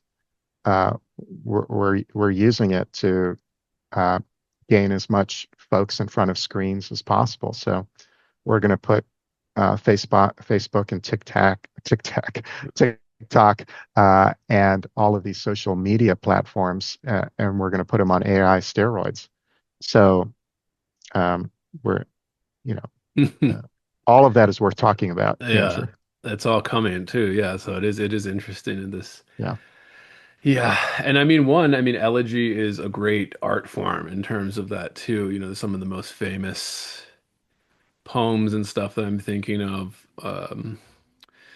And this is a question that always comes up on the podcast because I think you're right. We were saying, oh, it's only, 5 years ago. We're talking about the old ways. Everybody feels that. I think there's a pre-online, pre-AI world, and now there is a post-online, like AI world where there is a divide. And it is the stark kind of divide where everything goes through the internet. Everything goes through mostly these social media platforms. I like to call them cheekily addiction softwares. That's what they were developed as, to addict you to them. But and I was thinking of like these companies, like they have Tristan Harris is this guy who goes around he's a product ethicist at Google. Product ethicist. That's a crazy title, right, for a big software company like that. But like that's basically what he was doing at that. Like he talks about how technology is not neutral. We imbue technology with these things, and it's what do we want this technology to do? And those are very serious questions that should be discussed at length, very seriously. And it should be about more than just, yeah, the economic bottom line. It should be about more than that too, especially when you think about something that has the potential to be so life-changing, so revolutionary as this artificial intelligence software is right now. And I know everybody says this, we're at the very early stages of this too. By the time I'm, 20 years from now, maybe my 50s, it could be looking a lot different. And it could be doing everything for us in terms of some of this stuff. So it's just interesting how that plays out. Yeah, I mean, technology is definitely not neutral. We often say it's simply a tool. Right. It's there, and it's how we use it. So that's sort of the cliched catch response. But in fact, Shannon Ballard, this philosopher of technology I referenced, talks about techno-social and techno-moral values, and Interesting. that Yeah. every new technology reorders society, and every new technology gives us a set of new moral dilemmas. Uh, and for example, imagine a world where you and I are having a dispute over at a coffee shop. There's the world uh, where a gun exists and a world where a gun does not exist, right? If we put a gun in the middle of the table between us, the gun is not neutral because the Right. gun essentially creates a set of decision points that didn't pre-exist. So the mere introduction of the technology reorders um, the set of choices and the consequences of those choices. Right. There's the world before an atomic bomb, and then there's the world after the atomic bomb, right? So every new there's the world before the automobile and the world Right. after the automobile. So just think about when automobiles were introduced. Just within 10 years, we had to create roads and bridges and highways, and that had vast environmental impacts, literally changed the surface of the planet as we know it with the introduction of that technology. That has profound moral implications in terms of our environmental obligations, duties, our relationships with non-human species, how we built communities. Everything has changed, right, with the introduction of that technology. We have suburbia, we have houses, all of which are the result of being able to have um, the vast kind of transportation systems that comes with having an automobile. So there's always a social impact to technology and a moral impact to technology.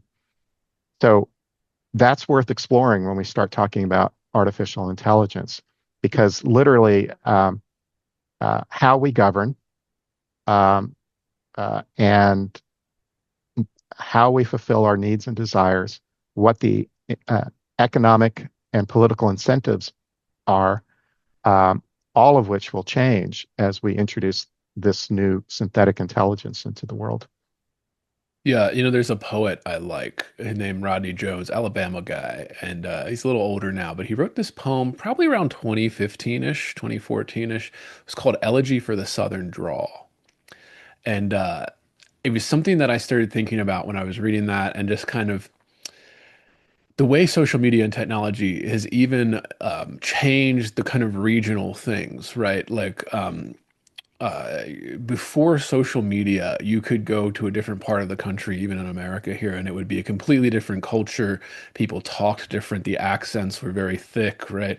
And that's kind of going away, maybe because of this technology that's come in, and we're hearing more dialects from all over the world and stuff, and you kind of lose the regional dialect. And there is this sense that I think people do have this sense when a new technology is introduced of loss, like we're losing something that we found special about ourselves or our city or our region or whatever it is, something like that. You're talking about the more the social consequences of introducing a new technology. And it is something that I think is coming up and it's getting discussed more, but it still really isn't discussed how much even something like introducing social media and making that the dominant news and discussion platforms in the world globally, how much that has changed, the quality of the conversation, the seriousness of the conversation. Because now you have not just people that are doing this seriously, but then you have trolls, you have people that don't care. They're just doing something to get a reaction. Now that it's monetized, they're doing it to get money. It's just we haven't even really come to terms with how that has shifted, everything about our society and culture and people's reaction to it. The cancel campaigns, which aren't as big as they were even 5 years ago. But I mean, that was new because you couldn't cancel somebody in that way until that technology came in, where you could look up all this information and bombard the employer or whatever with emails or texts or whatever it is to get somebody fired or whatever it is. There's different variations of that. And just, I wonder how long it's going to take us to deal with even something even bigger than that, like AI, coming into this. Well, And it's it's moving so interesting. fast now. Please, please. Yeah, no, it's interesting that you said elegy for the Southern drawl as opposed to the hillbilly elegy of J.D. Oh, JD Vance. Vance, same thing, Right. kind of, right? But Same but if concept. there Yeah. is an elegy here, if there is a loss, one thing to be mindful of is this sort of creative loop in terms of how um, uh, AI mimics us, but we begin to mimic AI. Right. So there comes to be sort of a standardization of how language is expressed because we're all using the platforms. And so, there are more M dashes in the world today than there's ever Right. been. And and I see it, it's a tell, it's a giveaway. But that becomes sort of this, I don't know what the right word for it, but there's this uh, um, there there's a loss of distinction as things become standardized Right. with this certain kind of AI expression where it's mimicking us and we're mimicking it, and it becomes derivative. Right. Yeah, I think So then that's something to be elegiac about. yeah.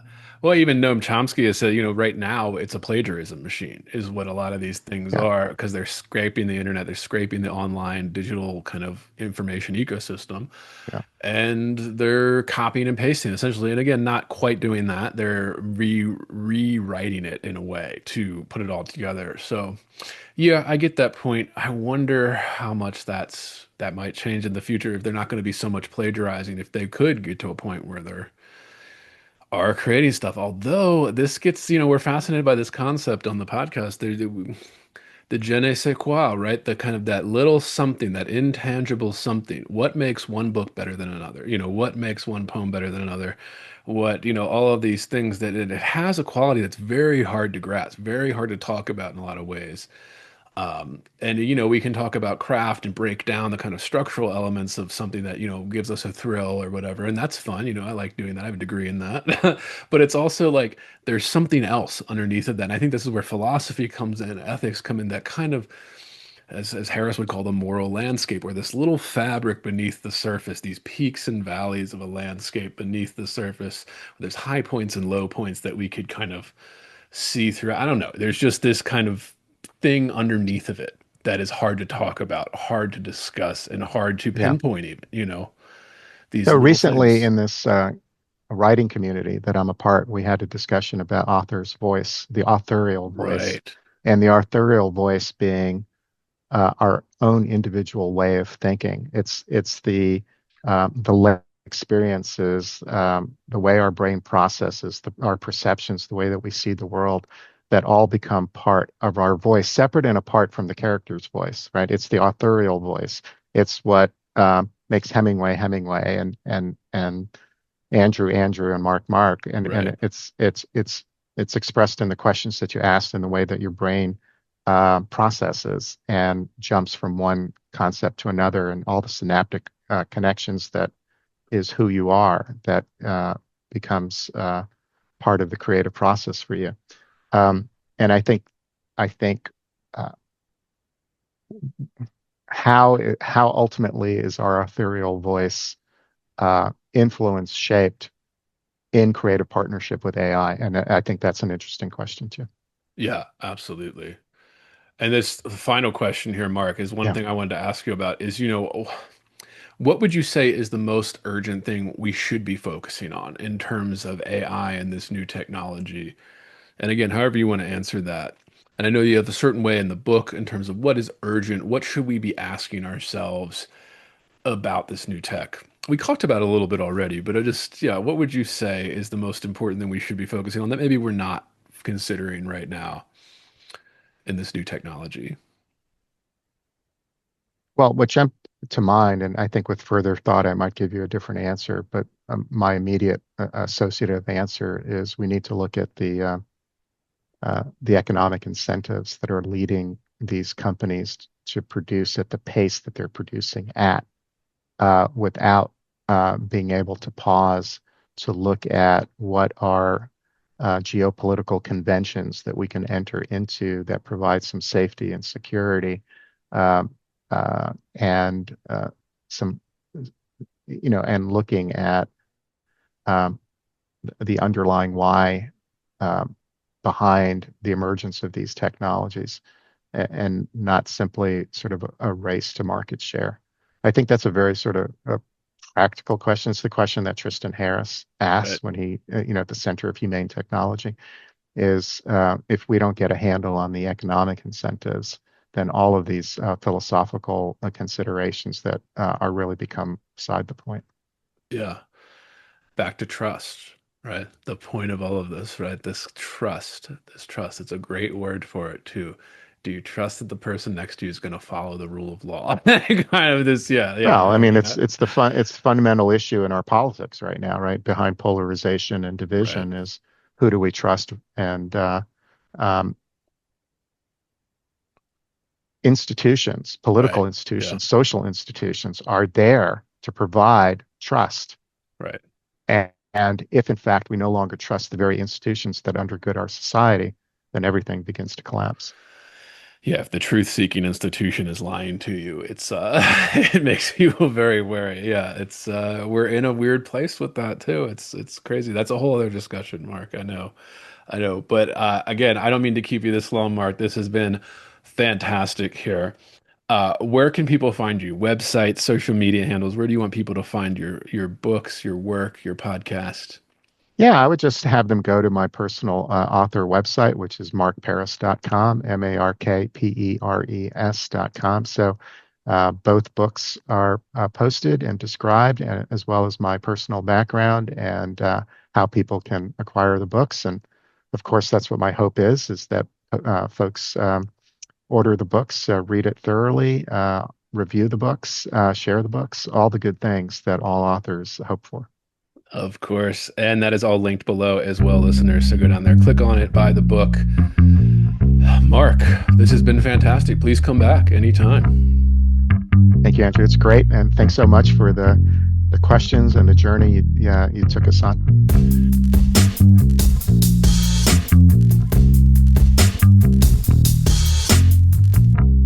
Heavy. Bored. Heavy. I am heavy, heavy, heavy. Bored. I may say male is entirely hostile. No! Inner Resources. life, friends, is boring. We must not say so.